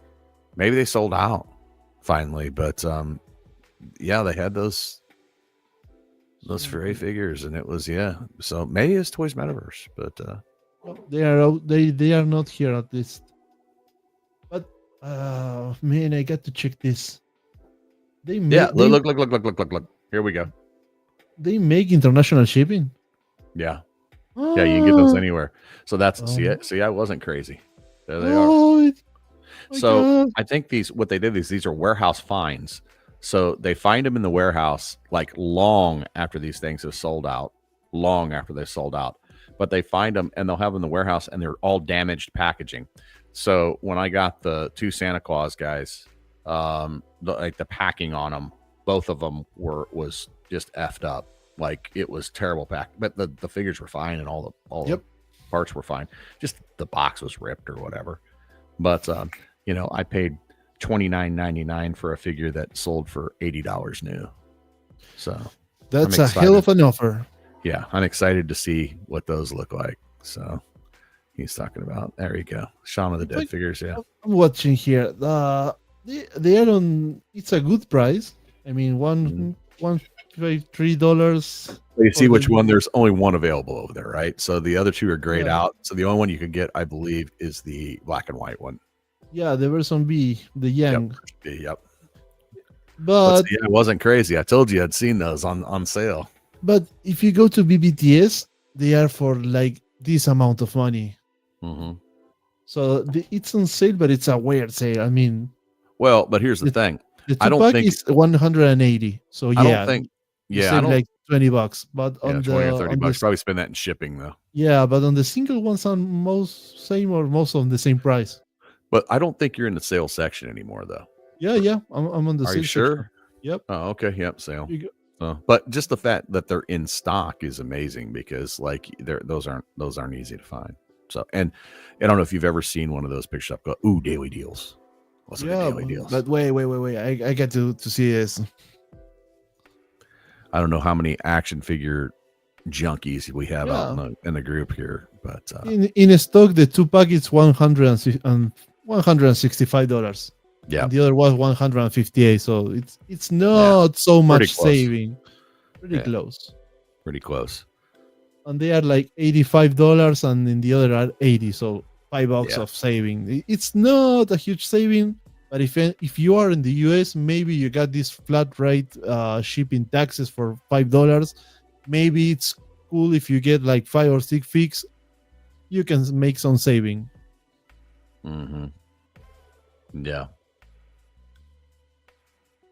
If I have an action figure, I want to age it.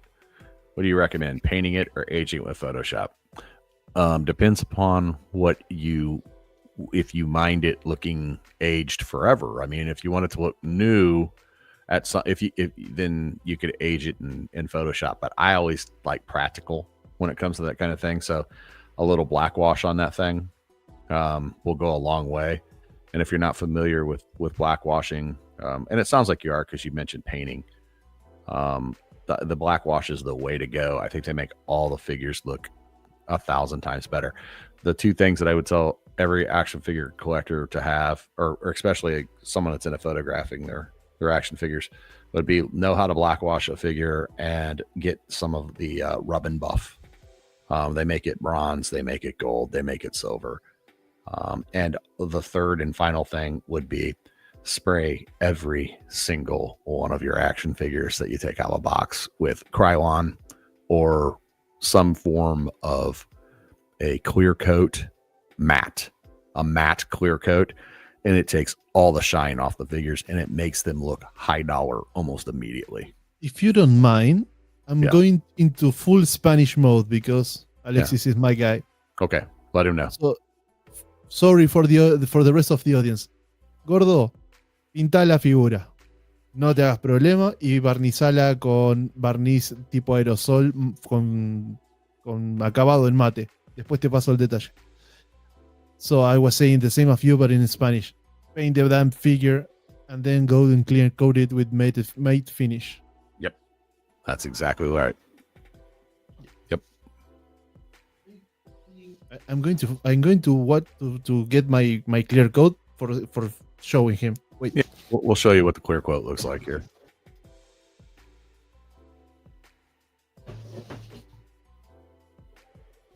You can get this on the home center. Matte finish, and it's for like $10. So it's about in Spanish and Chilean pesos is 10,000 pesos for this can, and it's like for I get this, and I can clear coat like eight and between 6 and 8 figs, depending on the amount of layers that I make on each fig. So yeah, and it makes them look great. It makes them look great on the shelf. It also makes them photograph a lot better. I'm going to get some fig that I paint so I can show. Yeah, absolutely. So the idea behind the matte clear finish on them is it's great for photography because it takes the shine off of the figures, but it's great for when they're just posed on the shelf. It gives them a look of like one of the higher dollar figures because they don't just look like cheap plastic with a shine on them. So wash it in black. Yep. There you go. This is you're going to laugh at me, but this is made it with like a polished thing for shoes. Oh, shoe polish. Yeah. But the one is like a creamy thing. So I get in a plastic sheet. I put a lot of that and get a brush and start brushing it, and then clear it with a paper towel. Yeah. And I paint all the figure. Then I clear coat it with that matte finish. Yeah. It's kind of semi-matte, semi-gloss, because the matte finish I don't really like that. You get some reflections in real life from some kind of stuff. I was going to say, Monk, that's a really good idea with the clone figures. Especially if you want them to look a little bit worn, a black wash on those is really good because it kind of gets in the little divots and things like that. And like I said, just hit me up if you need any advice on that. I can tell you how to black wash something and throw some matte over the top of it, and they'll look very authentic in photos. It makes them look even more real. So. Yeah. Stuff you can make on the clones or even on the stormtrooper is to get some kind of X-Acto knife or a tiny cutter, or even with a tiny knife, and rip some of the edge of the armor, and then when you go like washing it, the paint is going to feel that like rip or tear part, and it's going to look like the armor has some real like it's been struck with a blaster or with a knife or something. Yeah. Yep. It's crazy. Like, you can start small, because the great thing about a black wash is if, it's going to make your crevices look darker. So it gives it a more three-dimensional look and depth to it anyway. But at the same time, like, if you don't want it, you're always going to have a little bit of that depth added to it. But if you can wipe so the idea behind a black wash is you put the black wash on, then you wipe the doll off. And I'm saying doll again, because don't say doll, action please. Figure, and you wipe it. Well, because this gets used across multiple dollhouses. Is I think where that started at.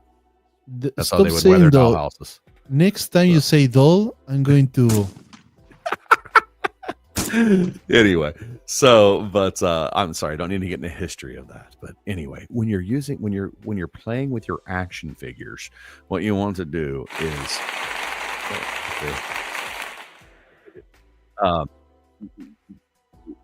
you'll take a very very little bit of black and add a lot of water to it, and you just kind of brush it across it.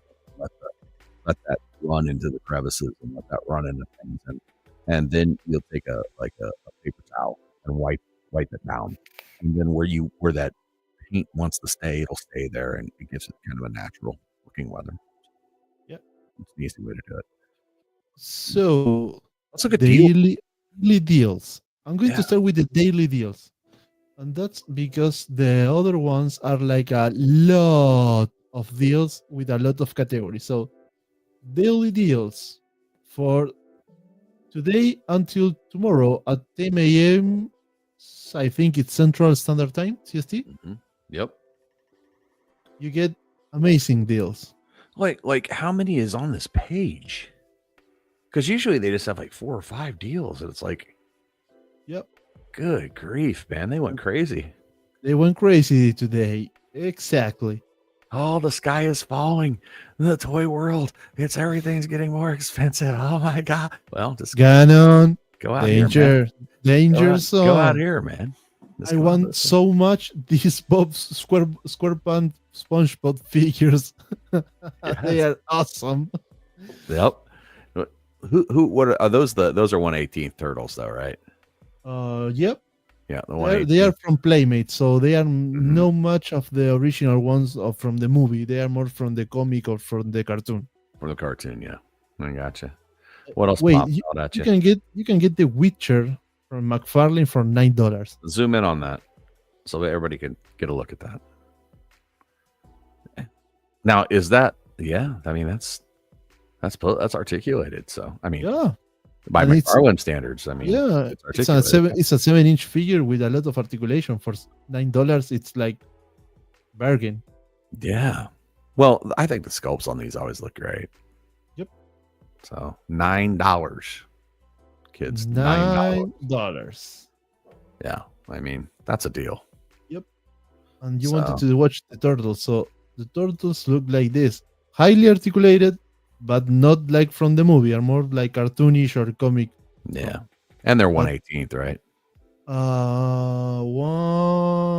6 inches. So. Oh, are they 6-inch turtles? Okay. What's that set going for? $32.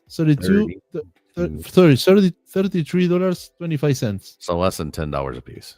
Yeah, but you know the full price is $95, so you got 65% discount. Mm-hmm. It's huge discount. So one of the things we've been talking about doing for a collaboration, I think we're going to do it this coming month in the Gfpf collab group, is doing a collaboration for Five Below. Not the store, but I stole the name. I think that it would be an awful lot of fun to go out and find something that you spend $5 or less on a toy and take a photo and take it back to the root of toy photography, where it's like we're just taking a picture of a toy and it's a very inexpensive toy, and let's go out and find something and take a shot of it, something cool. It can be done, and I think it'd be a lot of fun to see what everybody came up with on that. So he wants the Grayskull Tiki mug. I love it. I love it. Now, when it comes to the Labor Day sale, you got 8 kind of categories. When you go from 10 to 15, 20 to 25, 30 to 35, and go out up to 80 to 90% discount. But if you go into the full selection with the Labor Day sales, you got a bunch of figures with Look at that good Optimus prices. Look at that Optimus. Yeah. It's 15%, 40 bucks. I'm going to round up the numbers, but 40 bucks for this. Yeah. And you can transform it. So I think that a cool transformer figure is when you can actually transform it, because there are a lot of super cool sculpted figures of Optimus Prime in robot mode, but you're not able to transform it into truck. And it's like, it's not a transformer, it's a robot. Right. No, I agree. That was one that popped out to me.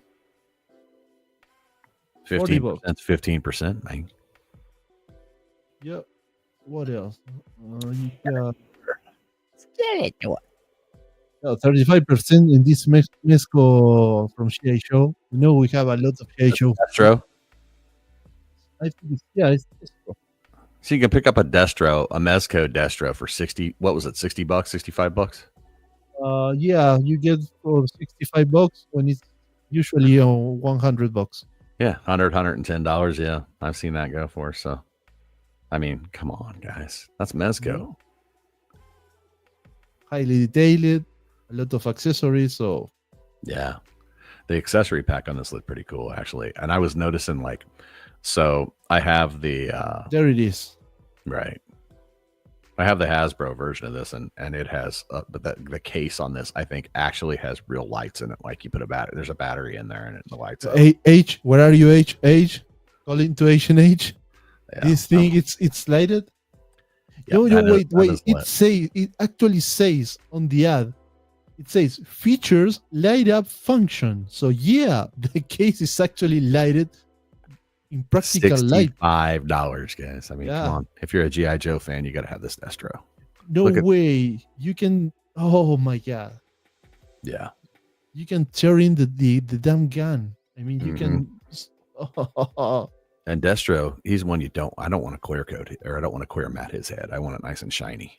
Yeah, and you got like 3 health cups. Yeah. You had the angry face, the like angry with teeth. And the angry without those like eyebrows things. Yep. I'm going to pick this one up just because I feel like I need it. I feel like I need it. Okay. Right. Sometimes I just get the feels, man. Sometimes I get the feels. Yeah. Okay. You get a hot toy for $100. Yeah. Well, we know Steve finds hot toys all the time for $100. No, don't bring Steve to this conversation because FTG. Yeah. FTG. FTG, man. FTG. I love Steve. We love you, Steve, but FTG. I love you, but FTG. 101%. Yeah. Look at this. $100 for a hot toys, brand new. 45% off. By the way, I won't say it out, but you know, we're trying to be halfway nice here. It is getting pretty late, but I'm just gonna say it. FTG stands for fuck that guy. But you know, I mean, that's just a little inside joke with all of us GFPers. If you ever hear say FTG, you know what we're talking about. Yep. I will repeat it. I love you, Steve, but FTG for you tonight. FTG tonight, baby. You get a fucking offer with those hot toys. I'm still thinking you get those hot toys with blood stains over it, or they fell off a truck. I don't know. I don't care. But mate, what a good deal that you got. Right. Well, it was so funny. He hits me up and he's like, "Hey man, there's like these 4," and he shows me the figs. He's like $4.25 for all 4 of them. And I was like, "What?" I was like, those are like, no. I was like, where are you at and where are you getting these? And I was like, are you like it, like, you know, in Chinatown in Chicago? You know what I mean? Like, is there a Louis Vuitton bag next to those that cost $30? Yeah. Run. Then no, that's not where you want to be. But no, yes, same with me. He sent me those pictures and it say, what do you think? They are legit? And I don't know. You tell me. Oh fuck! I'm going to get them the same. I don't care. Right. Yeah. It was good. That was a good purchase, man. Yeah, that was a good purchase. That actually was a cool sale. Mm-hmm. I'm just pissed he beat me to it. Watch, you got one hot toy for almost $400. You get 4 for $400. And what's that one marked down like 20 or 30% too? And it's still $300 or whatever. That's what is that? The Mandalorian? Or I'm sorry, but look what it is. Yeah, it runs usually for 550. Yeah, but you get this like I don't remember the blurg. It's the name of the. And that is 1/6 scale. Yeah, you need almost 1 disc for 1 figure. Yeah, I mean, that is huge, man. Huge. And what are they wanting for this right now? Like $280? $390. Oh, $390. Okay. It's still a hell of a deal, though. You're getting like $120, $130 off the thing. So. Yeah. And if you don't want it, you can get this save it, and then go aftermarket. Right. I was gonna say that's one Bring to keep your in the box and just hang bring on to it for a little bit. bring your T-shirt with say scalpers. Mm-hmm. I don't think buying one figure and hanging on to it is scalping. I think that's collecting. I think when you go and you buy 8 of these with If I the had intention of buying the entire shop out, it becomes scalping. You know, if I like had when the the money, I will buy them, man. If right if I get the money, I go and buy everyone. Then I go aftermarket. scalper, scumbag Business, scalper. baby. Mm-hmm. Mm-hmm. Yep. But yeah, it's a cool deal. No, there is a lot of deals here. Huh? What's the cap the Captain America going for there with the wings? Uh, $2 discount. It's not so much, Not so much. Okay. but That's a it's cool figure though. yeah, Those are the best articulated wings on any of them. yep. Actually, yes. So, I mean, I don't really like the figure like the character, but I will get it for the wings. yeah, the wings are cool. Yep. Anybody that What has a peg in the back, a peg hole in the back, you can use those wings with. Yep. So, I did find another deal on here the other day. I got the SH Figure Arts Spider Punk for $50. $50. Yeah. Yep. $50. I saw it. Yep. Let's just say I'm not a huge fan for Spider-Man, but I send that deal. I send it to a lot of guys because I knew that they will like be. Oh my god! Yep. Good price. I got to get it. Yeah, for reals. Yo, 90 on nice collections, 10% off. I think this wave it's too damn cool. Yeah. Yep. I need that to go along with all my barbarians and Frazzetti girls and all that stuff. In fact, there's a guy, I don't remember the name now, but it's a guy that goes in Instagram like stop motion share me or something like that. Yeah. It make stop motion with one of these Santa Claus going down the chimney and fighting with some kind of Grinch that was trying to steal the Christmas. Man, what a stop motion! Yeah. I'm going to post it then on the Gfpf page because it's worth it. So, hey, I got an idea. We're coming up on 2 hours here, so I think we are going to call it a night on Gfpf Live After Dark, but we're going to go over to the Gfpf Discord server and hang out for a while. So, oh yeah, give me a second. I think I can like share the Discord here. Yeah, let them know. Anybody wants to come hang out, we're going to be over on a Discord server for a little bit. Yep. Really appreciate everybody like watching our first episode. Obviously, we are hashing things out and figuring out what we want to do, and yeah, this is kind of like the test run. So appreciate you guys being a part of it tonight. That we're hanging out with us. But Nico just posted the link there for our Discord server. To send it over the chat also. So, guys, if you want to hang for a while, we're going to be live on Discord. Hell yeah. So we'll be over there. But again, thank you all very much for hanging out with us tonight, and look forward to seeing you guys every Friday here. And the show's only going to get more tuned in and only get a little bit better every time we do it. So appreciate you. Anyway, I'm going to say peace out. Yep. Good to see everyone. See you next week. Talk to you soon.